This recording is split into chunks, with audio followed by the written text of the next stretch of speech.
Now, if someone is experiencing a mental health crisis, they may call 911, but a new helpline is coming this summer. Well, the new number to dial will be 988. The change is federally mandated, but each state needs to figure out how to implement it. 10 TV's Kiana Dyches explains if Ohio is ready. Good evening, Kiana. Yeah, good evening, Brittany. So for those in crisis, advocates say 988 will be more than just a number, but a new approach to our crisis response systems. People are dying at a rapid pace, and people are being touched by that in all spectrums of life. For years, Yavez Ellis has been helping people navigate trauma.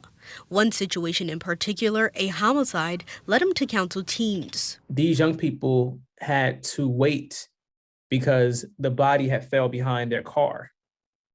So these young people couldn't just roll over the body and leave the scene. They had to sit and wait and watch somebody pass away. He says sharing resources to help them deal with those emotions made all the difference. What is the address of your emergency? Soon he'll be able to direct them to a new national hotline.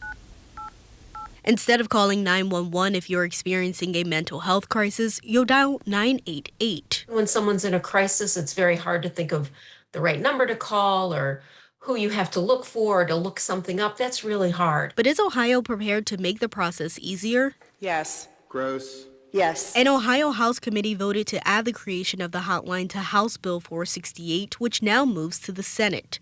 The program is mandated by the federal government, but will be paid for by the state. Here, it's fully funded for the first 18 months. We are looking at the next GA then to be able to make the decisions about the continuous funding based on the reports back from the committee. Meanwhile, Adam H. is making preparations to launch the hotline in 4 months. While I think it's going to be a push to get there by mid-July, I have no doubt that we'll do it. When they do, Ellis says it'll be a lifeline for mental health. And hopefully we begin to teach it like we teach 911, that when you're dealing with crisis, we're hoping that you can call this number to be able to help you feel less suicidal, less depressed, less overwhelmed. 988 will go live in every state July 16th. Brittany? All right, Kiana, thank you so much. And for now, if you are in distress, you can call the existing National Suicide Prevention Lifeline. That is 1-800-273-TALK. Now at